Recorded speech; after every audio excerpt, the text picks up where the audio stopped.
24 மணி நேரமும் டிவி.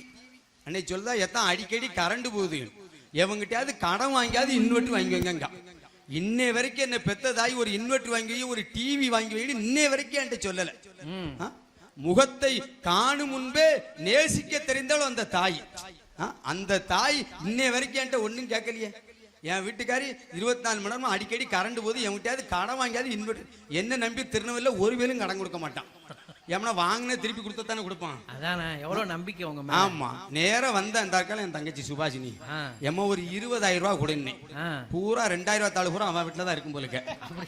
வெறுன்னு வீட்டுக்குள்ள போனா 10 தாளி சிவப்பு தாளை வெளியே எட்டு வந்தா, ரோஸ் கலர் தாளை 1 2 3ன்னு எண்ணுனா என்ன 9 9 நிப்பாட்டிட்டா. ஏமா என்னன்னு ஏன்னா 20 பைசா வட்டி மறந்துடாத அப்படிங்கால. ஓ, 20,000 கொடுத்து ஒரு இன்வெர்டர் வாங்கி வச்சிருக்கேன்.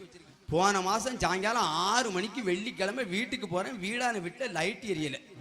எல்லா லைட்டையும் ஆஃப் பண்ணி போட்டு என் வீட்டுக்காரையும் என் தெருவில் இருக்க பொம்பளையிலும் என் வீட்டுல உட்காந்து ஓசிக்கு டிவி பார்த்துக்கிட்டு இருக்காங்க. நான் வெள்ளிக்கிழமை லைட் எரியாம இருக்குன்ட்டு வீட்டுக்குள்ள போய் ஒரு சுவிட்சை போடுறேன். இந்த ஓசிக்கு டிவி பார்க்க அந்த பொம்பளை ஒருத்தி சொல்றா, எட்டி வேணி கண்ட நாயெல்லாம் வந்து வீட்டுக்குள்ள லைட்டை போடுதுங்க. ஏன் வீட்டுக்காரர் இந்து பார்த்து சொல்ல, இது கண்ட நாள் இது எங்க விட்டு நாய் அப்படிங்க. என்னைக்காவது ஒரு பெற்றோர் பிள்ளைகளை ஏதாவது குறை சொல்லி பேசுவாங்களா? எவ்வளவு அவமானம் அவரு.